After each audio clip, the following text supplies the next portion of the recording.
think it is a positive. No, it is. Now that I think about it, it is a positive, sorry.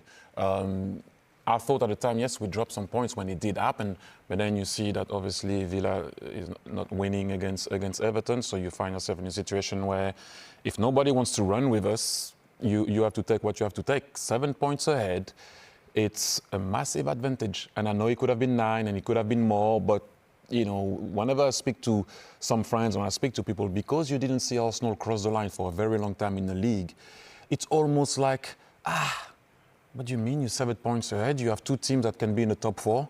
You put money on the table. We kept our coach. We're going to talk, and we see obviously a lot of coaches that are getting the sack or the people don't trust.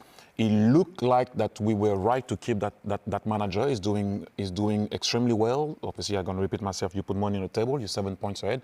What do you want to be? 30 points ahead, and then you want the league. You want to win the league already now. We are doing extremely well. We asked Mikel Arteta to find a way to be above Liverpool and Man City. If they're not following with Villa, that's on them. Look at what you're doing and what you can do, however you want to do it. I know a lot of people are talking about set pieces and, you know, not a lot of chances created and whatnot. We asked him to find a way to win.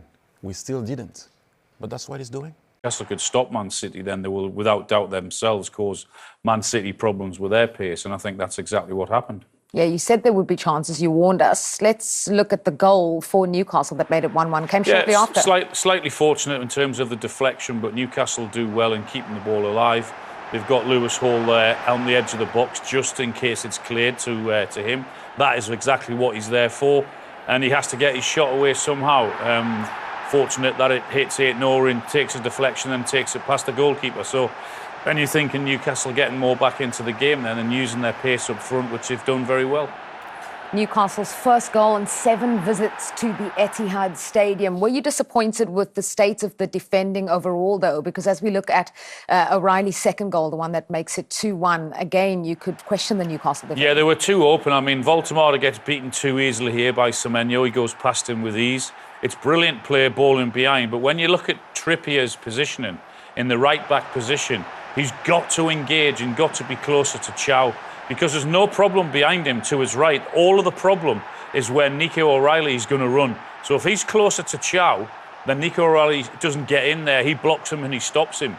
But he realises that far, far too late. And by the time he realises it, it's in the back of the net. He should be standing there and attacking that ball, and he gets caught flat-footed. Brilliant from Nico O'Reilly. Great header.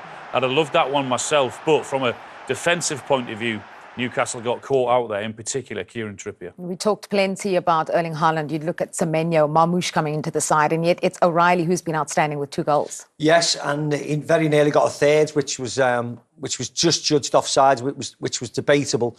But a very fast, free-flowing game, isn't it? There's chances either side. It's just who can be defensively strong. As Al said, that second goal would drive Eddie Howe crazy because it should have been stopped. With a little bit of awareness and being on your toes, that goal could easily have been stopped. And then Newcastle go in 1-1 and plenty of confidence. Yeah, this game had plenty of goals in it, plenty of action. There was Dan Burns' goal that was ruled out for offside as well. We have a feeling there might be more coming in.